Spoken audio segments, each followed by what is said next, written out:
Olá, sejam todos bem-vindos ao Evangelho no Lar Online do Centro Espírita Lar do Amor. Você pode acompanhar a transmissão pelo WhatsApp, YouTube e no site do Lar do Amor. Eu sou Gislene e vamos dar início ao nosso encontro com Jesus. Pai, estamos aqui em oração e meditação, com verdadeira vontade de nos renovar a cada dia. Auxilia-nos a compreender e aceitar com resignação suas sábias leis, que nos educa com justiça, amor e misericórdia. Possamos nós sermos mais colaboradores do que necessitados, pois o bem que fazemos será luz em nossa caminhada. Agradecemos a abençoada oportunidade de estarmos aqui nesse momento, nos banhando com a luz do Teu Evangelho. Graças a Deus. A leitura preparatória do livro Fonte Viva, psicografia de Francisco Cândido Xavier, pelo Espírito de Emmanuel. Lição 76, Fermento Espiritual. Não sabeis que um pouco de fermento leveda a massa toda? Paulo, 1 aos Coríntios. O fermento é uma substância que excita outras substâncias. Em nossa vida, é sempre um fermento espiritual com que influenciamos as existências alheias. Ninguém vive só. Temos conosco milhares de expressões do pensamento dos outros, e milhares de outras pessoas nos guardam a atuação mental inevitavelmente. Os raios de nossa influência entrosam-se com as emissões de quantos nos conhecem, direta ou indiretamente, e pesam na balança do mundo, para o bem ou para o mal. Nossas palavras determinam palavras em quem nos ouve, e toda vez que não formos sinceros, é provável que o interlocutor seja igualmente desleal. Nossos modos e costumes geram modos e costumes da mesma natureza em torno de nossos passos, mormente naqueles que se situam em posição inferior à nossa, nos círculos da experiência e do conhecimento. Nossas atitudes e atos criam atitudes e atos do mesmo teor, enquanto nos rodeiam. Porquanto, aquilo que fazemos atinge o domínio da observação alheia, interferindo no centro de elaboração das forças mentais de nossos semelhantes. O único processo, portanto, de reformar edificando é aceitar as sugestões do bem e praticá-las intensivamente por intermédio de nossas ações. Nas origens de nossas determinações, porém, reside a ideia. A mente, em razão disso, é a sede de nossa atuação pessoal, onde estivermos. Pensamento é fermentação espiritual. Em primeiro lugar, estabelece atitudes. Em segundo, gera hábitos. E depois, governa expressões e palavras, por intermédio das quais a individualidade influencia na vida e no mundo. Regenerado, pois, o pensamento de um homem, o caminho que o conduz ao Senhor se lhe revela reto e limpo. O Evangelho de hoje é o capítulo 28, Coletânea de Preces Espíritas, a quinta parte, Preces pelos doentes e pelos obsidiados. Item 81, Prece pelos obsidiados. Prefácio. A obsessão é a ação persistente que um espírito mau exerce sobre um indivíduo. apresenta caracteres muito diversos, desde a simples influência moral, sem perceptíveis sinais exteriores, até a perturbação completa do organismo e das faculdades mentais. Oblitera todas as faculdades mediúnicas. Traduz-se na mediunidade escrevente pela obstinação de um espírito em se manifestar com exclusão de todos os outros. Os espíritos maus pululam em torno da Terra em virtude da inferioridade moral de seus habitantes. A ação malfazeja que eles desenvolvem faz parte dos flagelos com que a humanidade se vê a braços neste mundo. A obsessão, como as enfermidades e todas as tribulações da vida, deve ser considerada prova ou expiação e, como tal, aceita. Do mesmo modo que as doenças resultam das imperfeições físicas, que tornam o corpo acessível às influências perniciosas exteriores, a obsessão é sempre o resultado de uma imperfeição moral, que dá acesso a um espírito mau. A causas físicas se opõem forças físicas. A uma causa moral tem-se de opor uma força moral. Para preservá-lo das enfermidades, fortifica-se o corpo. Para isentá-lo da obsessão, é preciso fortificar a alma, pelo que necessário se torna que o obsidiado trabalhe pela sua própria melhoria, o que as mais das vezes basta para o livrar do obsessor, sem recorrer a terceiros. O auxílio destes se faz indispensável quando a obsessão degenera em subjugação e em possessão, porque aí, não raro, o paciente perde a vontade e o livre arbítrio. Quase sempre, a obsessão exprime a vingança que um espírito tira e que com frequência se radica nas relações que o obsidiado manteve com ele em precedente existência. Nos casos de obsessão grave, o obsidiado se acha como que envolvido e impregnado de um fluido pernicioso que neutraliza a ação dos fluidos salutares e os repele. É desse fluido que importa desembaraçá-lo. Ora, um fluido mau não pode ser eliminado por outro fluido mau. Mediante ação idêntica à do médium curador, nos casos de enfermidade, cumpre-se elimine o fluido mau com o auxílio de um fluido melhor, que produz, de certo modo, o efeito de um reativo. Esta a ação mecânica, mas que não basta. Necessário, sobretudo, é que se atue sobre o ser inteligente, ao qual importa se possa falar com autoridade, que só existe onde há superioridade moral. Quanto maior for esta, tanto maior será igualmente a autoridade. E não é tudo.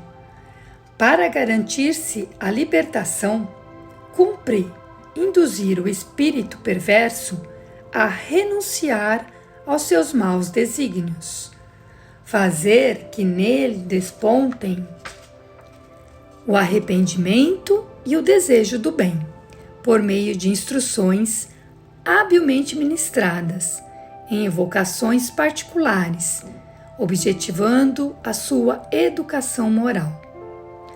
Pode-se, então, lograr a dupla satisfação de libertar o encarnado e de converter um espírito imperfeito.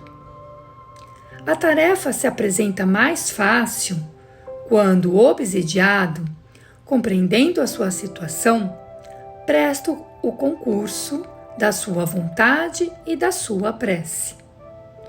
O mesmo não se dá quando, seduzido pelo espírito embusteiro, ele se ilude no tocante às qualidades daquele que o domina e se compraz no erro em que este último lança, visto que, então, longe de secundar, repele toda assistência. É o caso da fascinação, infinitamente mais rebelde do que a mais violenta subjugação.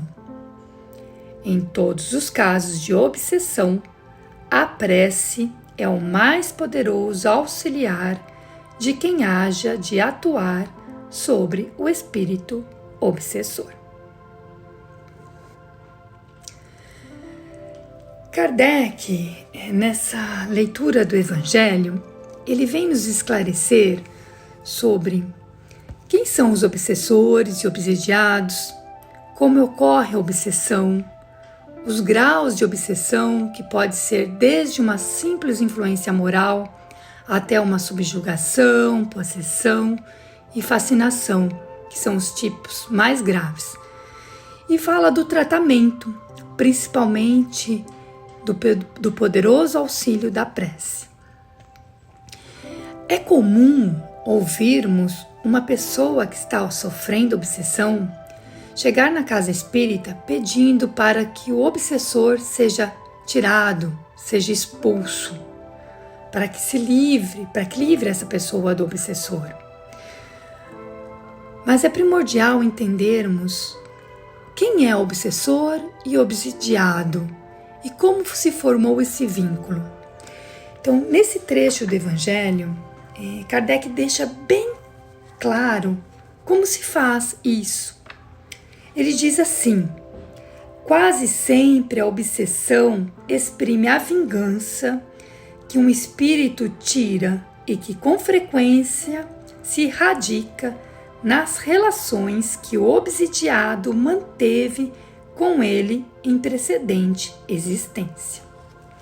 Então, Kardec está nos dizendo aqui que o espírito obsessor e o obsidiado são espíritos que em algum momento, em vidas pregressas, muito provavelmente, tiveram um vínculo muito forte.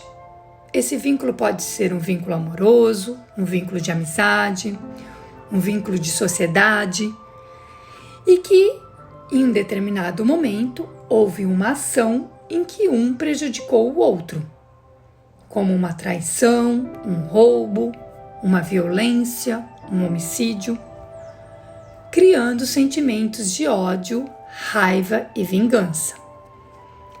Essa situação não pôde ou não se quis resolver naquela existência. Desencarnam um ou ambos, mas como sabemos, a desencarnação não faz de ninguém espíritos bons. Vamos com os mesmos sentimentos e pensamentos que cultivamos na matéria. E muitas vezes o processo obsessivo já tem o seu início na dimensão espiritual. Porém, um dos envolvidos encarna e o outro, aquele que está querendo a vingança, ele continua na dimensão espiritual preso aos sentimentos da raiva e do ódio e da vingança. E pode ser que em um determinado momento a vítima do passado, encontre o seu algoz aqui encarnado. E aí ele vai querer cobrar a dívida, vai se vingar, e começa a persegui-lo. Agora, por que esse algoz foi encontrado? Por que o algoz conseguiu encontrar a sua vítima? Então, aqui tem um outro trecho do Evangelho que Kardec vai falar o seguinte: os espíritos maus pululam em torno da terra em virtude da inferioridade moral de seus habitantes. Então, Kardec está dizendo o seguinte: nós temos ainda, pensamentos, sentimentos e ações distantes do bem, pensamentos, sentimentos ainda maus, que se assemelham a todos esses espíritos que pululam em torno da Terra. Nós, muitas vezes, ou na grande maioria das vezes, acabamos tendo uma frequência mais baixa de pensamento e sentimento, mais próximo de tendências viciosas, mais ligadas aos sentidos físicos ou sentimentais. E esses sentidos podem ser, essas tendências viciosas podem estar ligadas a uma drogadição, uma compulsão alimentar, um desregramento sexual, mas também pode estar ligado a esses hábitos da maledicência, da raiva, da intemperança, da cólera.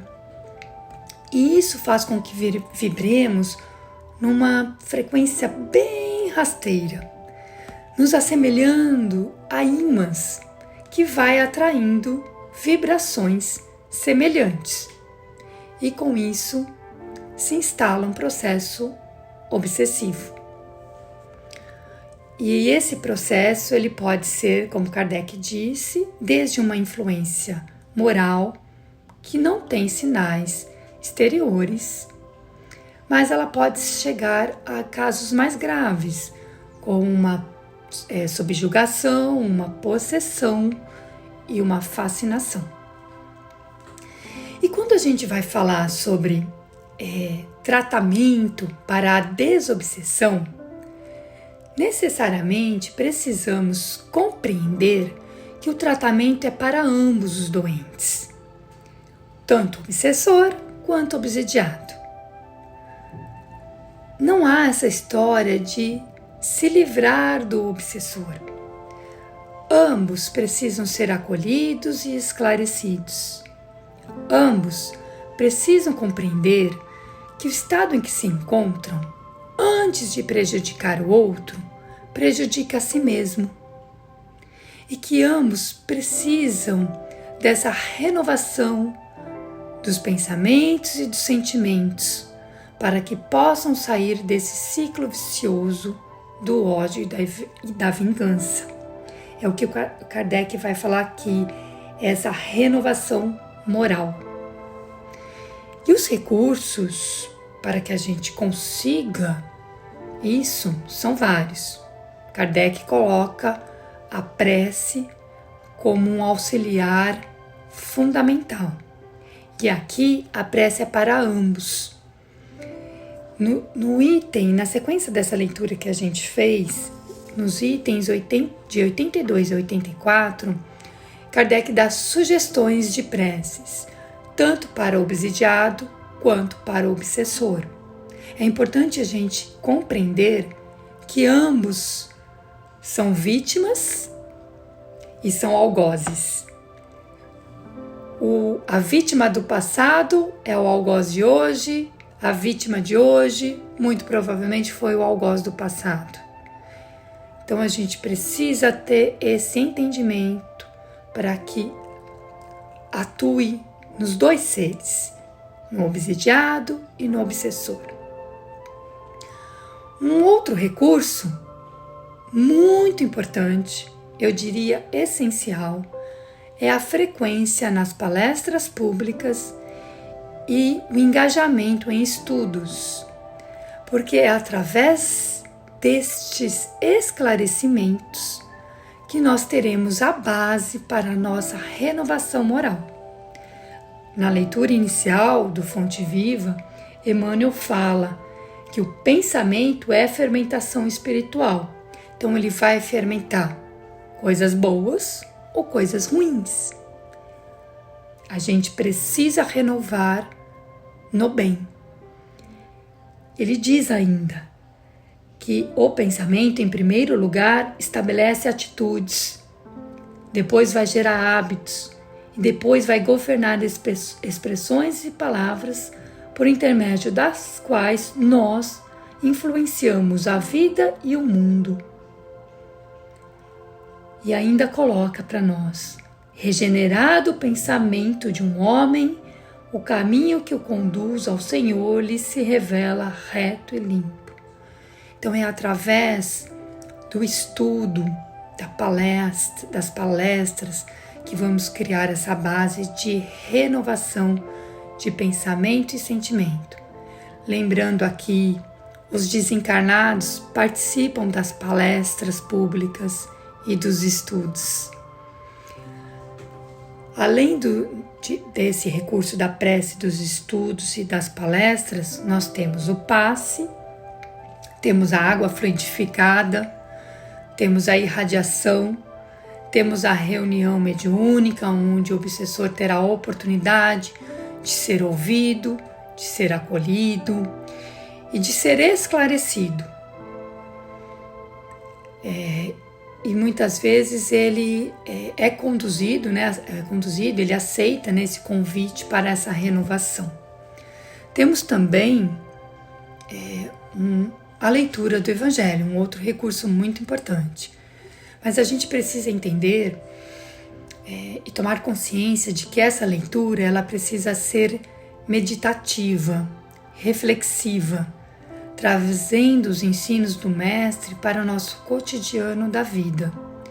Então, se eu ainda não consigo me concentrar em ler um item inteiro do Evangelho, que eu leia um parágrafo, que eu leia uma frase, mas que isso seja de forma meditativa, para que a gente traga isso para a nossa vida. Então, como vemos, temos muitos recursos auxiliares, mas Kardec é bem claro aqui em dizer que se o ser, o espírito, não fizer a sua parte de renovação moral, renovação de pensamento e de sentimentos, nada disso surtirá efeito. A desobsessão, a quebra desse vínculo pernicioso, só acontece quando há essa renovação íntima. E isso depende da vontade firme e perseverante, tanto do ser encarnado como do desencarnado. E não é raro o desencarnado aceitar o tratamento e seguir para o seu esclarecimento, para que possa ter nova oportunidade de reencarnação. E o encarnado não, ele não se modifica. Ele fica só querendo o recurso do passe, da água fluidificada, mas não dá aquele passo na sua reforma. Então ele continuará sofrendo assédios de outros espíritos que se assemelham à vibração que ele está emitindo.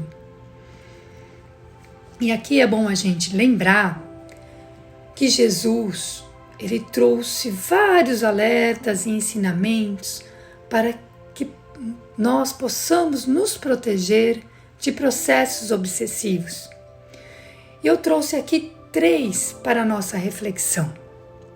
Um deles é quando Jesus fala: reconcilia-te sem demora com o teu adversário enquanto estás a caminho com ele. Isso está lá no Evangelho de Mateus, no capítulo 5, mas a gente também encontra no Evangelho segundo o Espiritismo, no capítulo 10, no item 5, reconciliação com os adversários. Sugiro que leiam sobre isso.